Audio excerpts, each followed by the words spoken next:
¿Ya? Ya.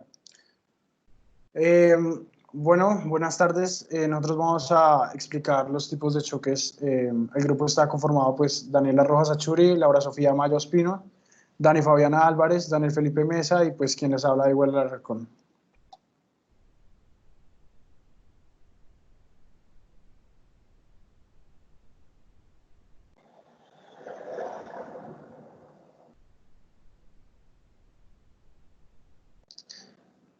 Bueno, pues vamos a hablar sobre 4 tipos de shock. Sobre el shock provocado por la hipovolemia, el shock neurógeno, el anafiláctico histamínico y por último el shock séptico. Para arrancar vamos a explicar un poco sobre lo que sería la histopatología de los shocks en general. Básicamente vamos a tener en la totalidad de los 4 shocks, vamos a hallar en la placa de miocardio, de músculo cardíaco, vamos a encontrar siempre un patrón que se va a repetir, excepto en la última característica, que es el infiltrado de neutrófilos que visualizamos en la diapositiva.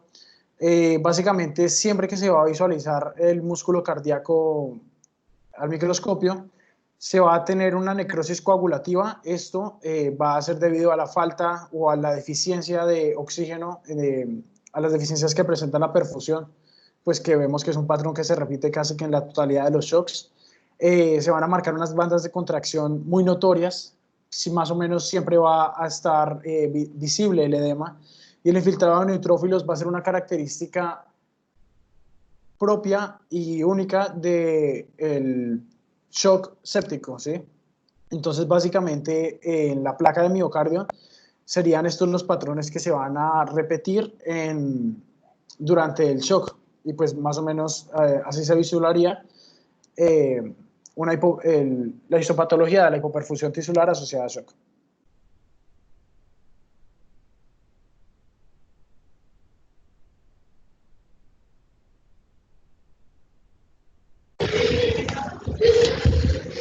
Bueno, a continuación vamos a empezar a hablar sobre el shock hemorrágico. Bueno, vamos a empezar a hablar sobre los distintos tipos de shock, iniciando por el shock hemorrágico. Bueno, este shock hemorrágico es un shock provocado por hipovolemia. Esto quiere decir por una disminución del volumen en sangre.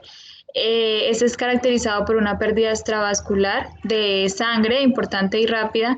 Esto va a inducir una disminución del volumen sanguíneo circulante. A su vez, las causas más frecuentes de estas son el traumatismo, las intervenciones quirúrgicas mayores, las hemorragias mayores, como lo son las hemorragias digestivas y las hemorragias obstétricas. Bueno, ya para esto que vemos la gráfica que vemos a mano derecha, en esta se muestran los efectos que se consiguen en el gasto cardíaco y la presión arterial cuando se eliminan sangre del sistema circulatorio en un periodo alrededor de 30 minutos. De esta se puede extraer el 10% del volumen total de sangre sin afectar a la presión arterial o al gasto cardíaco, pero sí vamos a ver una pérdida de sangre en donde va a disminuir el gasto cardíaco y va a aumentar la presión arterial. Ambas van a caer a cero cuando se ha perdido del 40 al 45% del volumen total de sangre.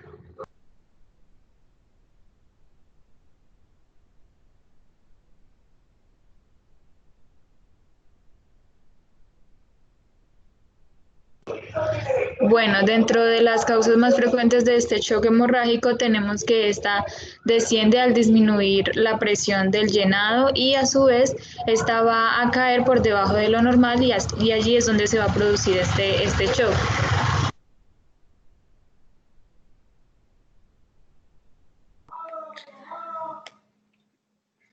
Bueno, para dar una introducción al shock hemorrágico,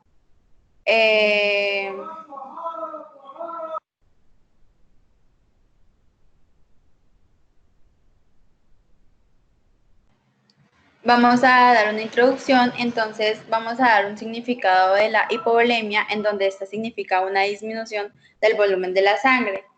Como mi compañera lo acaba de explicar, esta es una de las hemorragias más comunes en el shock hipovolémico y, bueno, ya que el retorno venoso desciende al disminuir la presión del llenado. Como consecuencia, el gasto cardíaco cae por debajo de lo normal y se produce el shock.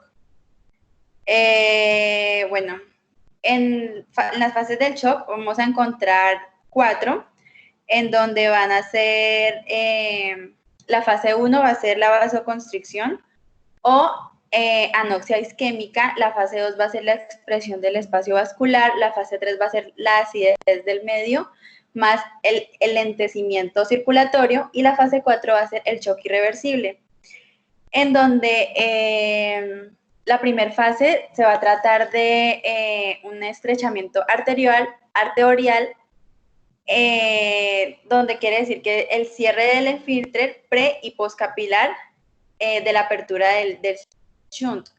En la fase 2 va a haber la expresión del espacio vascular, en donde va a haber necesidad de oxígeno celular determinada, la apertura de en la apertura de los capilares. Esto determina menor sangre circulante y que lleva a una disminución de la presión venosa central, por ende, una disminución del gasto cardíaco. En la fase 3, la acidez del medio más enlentecimiento circulatorio, quiere decir que estos llevan a un aumento de la viscosidad sanguínea que favorece la coagulación intravascular con el consumo de factores de coagulación y liberación de enzimas líticas que llevan a las autolisis. Y en la fase 4, el shock irreversible, quiere decir que secretan fibronilicinas que llevan la necrosis con falta orgánica en relación a la extensión del proceso.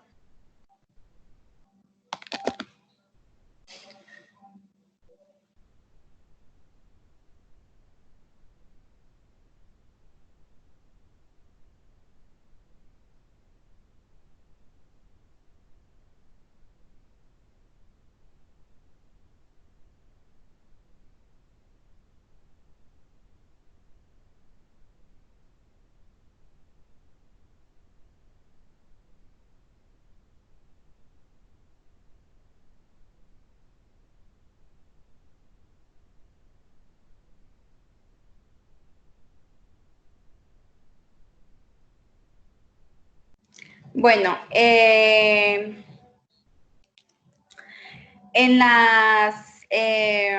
el gasto cardíaco y presión arterial, vamos a encontrar la figura en la que podemos observar ahí, en donde se muestran, como lo dijo mi compañera anteriormente, que ya también explicó la gráfica, en donde se muestran los efectos que se consiguen en el gasto cardíaco y la presión arterial cuando se elimina sangre del sistema circulatorio, en un periodo más o menos de 30 minutos. Se puede extraer el 10% del volumen total de sangre sin afectar a la presión arterial o el gasto cardíaco. Pero una pérdida mayor de sangre disminuye primero el gasto cardíaco y la presión arterial va después, cayendo pues ambos a cero cuando se ha perdido el 40 al 45% del volumen total de toda la sangre.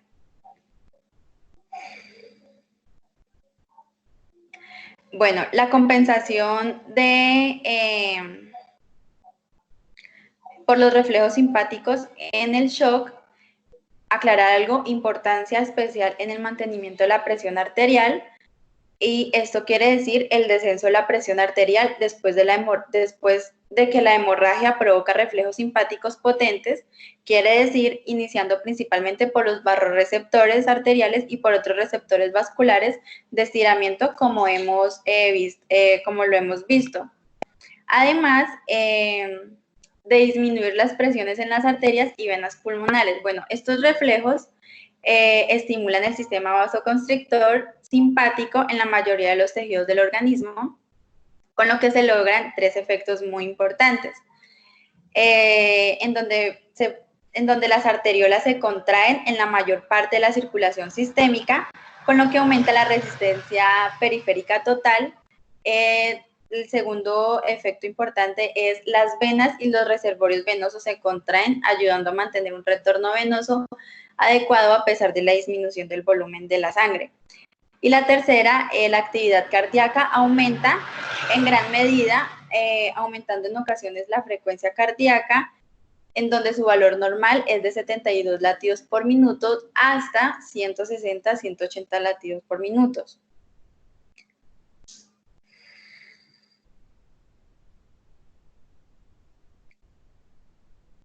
Bueno, los valores, valor de reflejos nerviosos simpáticos. En ausencia de reflejos simpáticos, solo se puede extraer el 15 al 20% del volumen de sangre en un periodo de 30 minutos antes de que la persona fallezca. Por lo contrario, una persona puede mantener una pérdida de 30 al 40% del volumen de sangre cuando los reflejos están intactos. Entonces, los reflejos aumentan cuando el volumen de la cantidad de pérdida de sangre puede producirse sin provocar, pues, posteriormente la muerte. Esto es con respecto a la pérdida posible de su ausencia.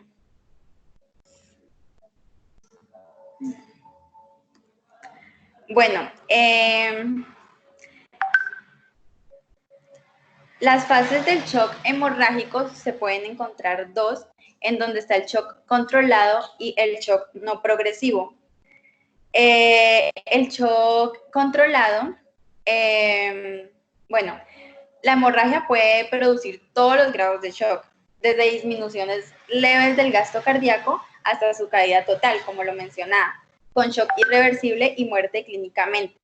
El shock hemorrágico puede subdividirse en dos fases, como lo dije, shock controlado y shock no progresivo.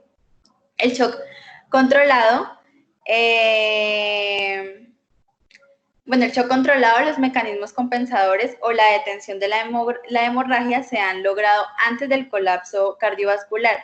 En caso contrario, estaremos en presencia de una fase no controlada de shock, definida como hipotensión, que persiste después de 10 minutos de estabilización y manejo inicial, que esto quiere decir la intubación orotraqueal, aporte de fluidos y vasoactivos adrenérgicos. Bueno, y ahora en el shock no progresivo, el paciente no se recuperará si el shock no es, el paciente se recuperará probablemente si el shock no es tan grave como para provocar su propia progresión. Pero por lo que el shock de este grado es menor, se denomina shock no progresivo o shock compensado, también se encuentran así en algunos libros. Queriendo decir que estos reflejos simpáticos y otros factores que compensan suficientemente la situación para prevenir el deterioro adicional de la circulación. Bueno, uno de los factores que hacen que una persona se recupere de los grados moderados de shock son todos los mecanismos retroalimentativos negativos que controlan la circulación en un intento de normalizar el gasto cardíaco y la presión arterial. Y estos son reflejos barroreceptores que provocan una estimulación simpática potente de la circulación. La respuesta isquémica del sistema nervioso central también es unos factores de recuperación en donde provoca una estimulación simpática aún más potente en todo el cuerpo, pero que no se activa significativamente hasta que la progresión arterial cae por debajo de 50 milímetros de mercurio. Bueno, la relajación inversa por estrés del sistema circulatorio, hace que los vasos sanguíneos se contraigan en torno al menor volumen de sangre hasta que éste se llene de una forma más adecuada al sistema circulatorio. El aumento a la secreción renal de renina y formación de angiotensina 2, este también es otro factor en donde se contraen las arteriolas periféricas y también se disminuyen la eliminación renal de agua y sal. Estos ambos mecanismos previenen la progresión del shock. El aumento de la secreción de vasopresina, quiere decir la hormona antidiurética en la hipófisis posterior, Este contrae las arteriolas y venas periféricas y aumentan mucho en la retención de agua en nuestros riñones. Y por último, el factor aumento de la secreción de adrenalina y noradrenalina en la médula suprarrenal, en donde este contrae las arteriolas y las venas periféricas y eleva la frecuencia cardíaca.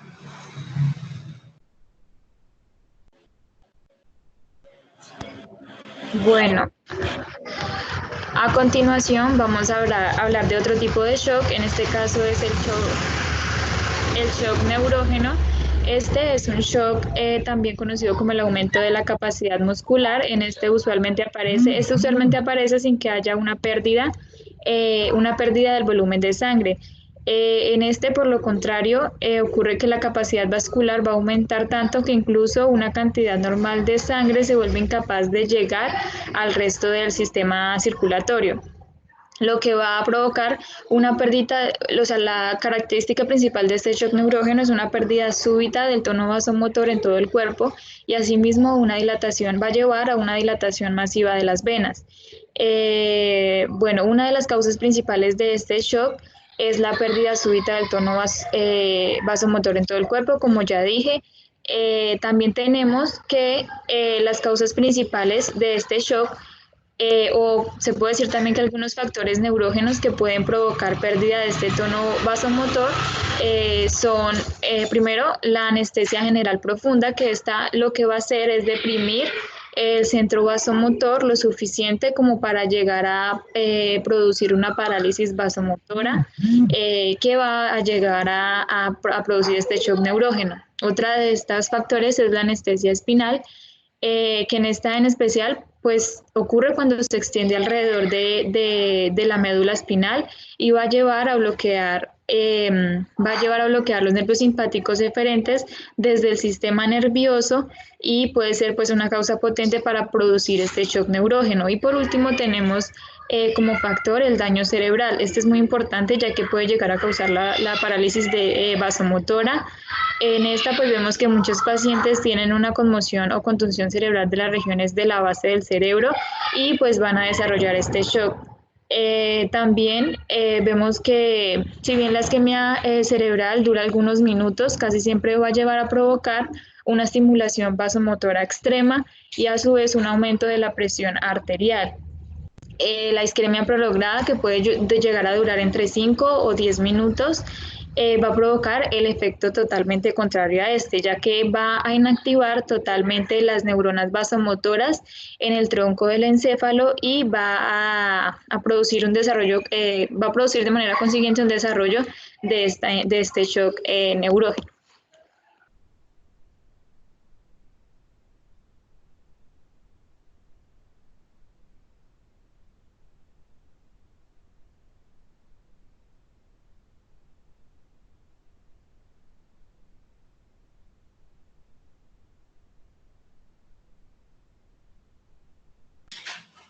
Bueno, como lo decía anteriormente mi compañera, el shock neurógeno, bueno, en ocasiones aparece sin que haya pérdida de volumen en la sangre. Por el contrario, la capacidad vascular pues aumenta tanto que incluso una cantidad,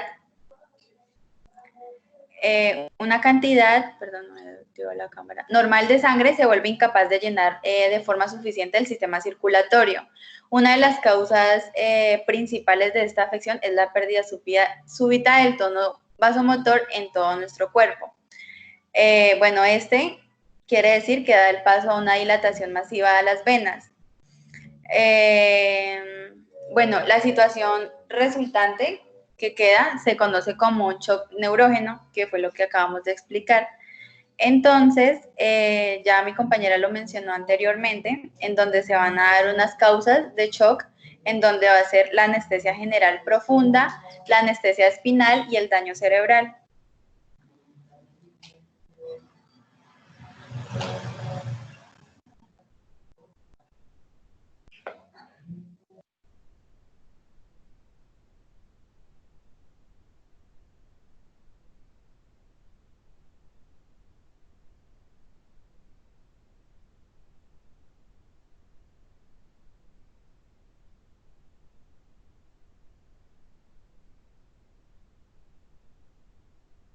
Bueno, entonces ahora vamos a hablar un poco sobre pues, el shock anafiláctico. Bueno, primero que todo, pues hay que tener claro que la anafilaxis es una reacción de hipersensibilidad grave. Esta puede ser tanto alérgica como no alérgica y puede ser tanto sistémica como general.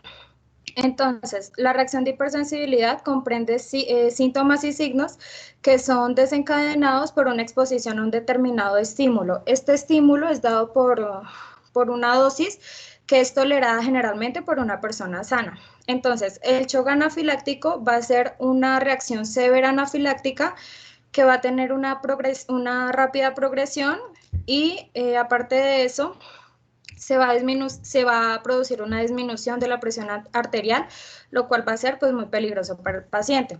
Entonces, como ya mencioné anteriormente, puede ser tanto por hipersensibilidad alérgica o no alérgica. En el caso de las hipersensibilidades alérgicas, puede ser desencadenadas por medicamentos, alimentos, administraciones parenterales o en el caso de alérgenos inhalados. Y no alérgicas, como los complejos inmunes, como lo pueden ser la sangre, componentes sanguíneos, bueno, etcétera, o los mediadores anafilácticos o sustancias similares en alimentos, se pueden hallar en alimentos. Entonces, el paciente con shock anafiláctico va a comprender cuadros clínicos como lo puede ser la taquicardia, la palidez, piel fría, hipotensión, puede estar sudoroso, también en algunos casos se da defecación involuntaria y también se puede dar pérdida de la conciencia. Cuando digamos que el shock anafiláctico está demasiado, o sea, ha progresado, o sea, demasiado, se va a dar, pues se puede dar paro cardíaco.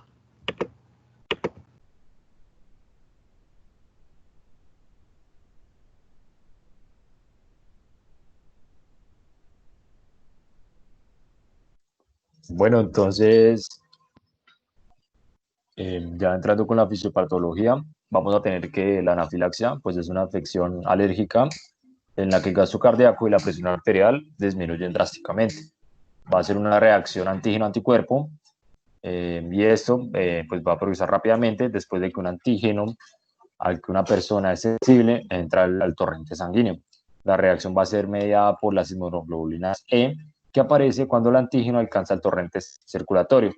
Entonces, lo que va a suceder es que el antígeno reacciona con la inmunoglobulina E sobre los basófilos y los mastocitos, y estos generan la histamina y en los leucotrienos, que van a ser los agentes activos de la llamada sustancia reactiva lenta de la anafilaxia y otros mediadores.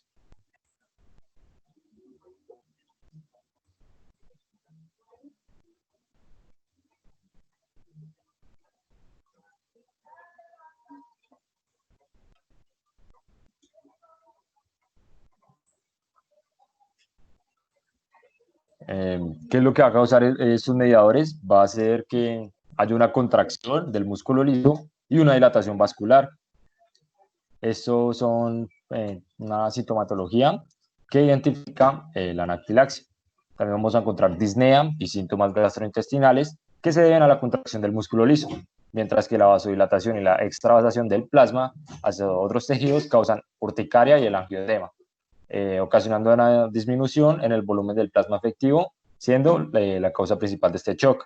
Entonces también vamos a tener edemas pulmonares, ya que el líquido se extravasa y pasa a los alveolos y produce un edema pulmonar y un angioedema, que pues va a obstruir las vías aéreas superiores y pues si la reacción es prolongada puede ser letal, ya que puede producir arritmias y un shock cardiogénico.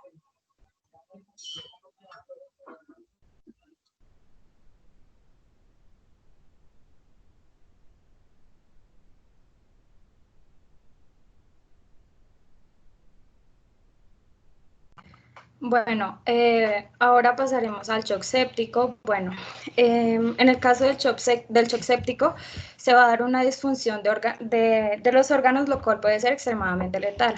Bueno, esto va a ser causada por una respuesta irregular a una infección.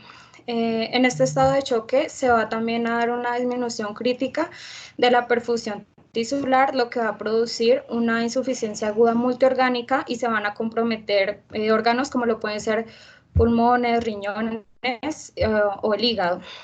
Normalmente en pacientes inmunocompetentes, la causa como más común del shock séptico van a ser bacterias tanto gram positivas como gram negativas y en muy pocos casos por hongos.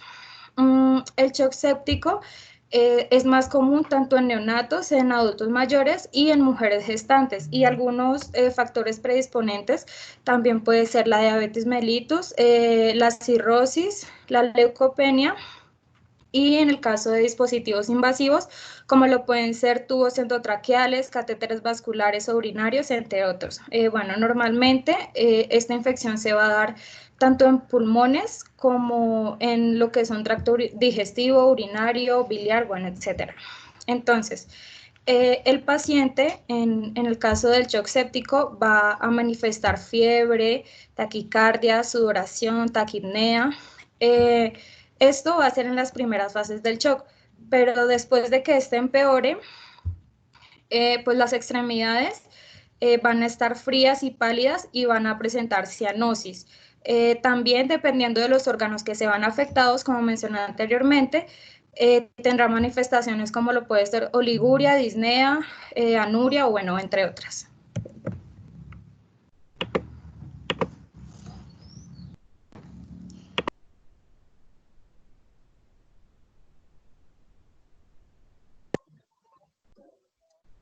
Bien, ahora la fisiopatología del choque séptico, que entonces esta se va a caracterizar por un fallo en la microcirculación y pues antes el choque séptico se conocía como una infección, como un envenenamiento de la sangre y ahora se conoce como shock séptico, haciendo referencia a una infección bacteriana, como ya lo habían dicho, generalmente es gram positiva o gram negativa, pues, que la bacteria se ha diseminado en muchas zonas del cuerpo, transmitiendo la infección a través del torrente sanguíneo, provocando daño extenso. Este choque séptico es el más común, o sea, el choque más común que hay en los centros hospitalarios y se va a caracterizar, entonces se va a caracterizar por la liberación de citocinas que van a producir la vasodilatación y aumenta la permeabilidad capilar. Como va a estar las toxinas de las bacterias por el torrente sanguíneo, va a haber una acidosis y una falla cardíaca.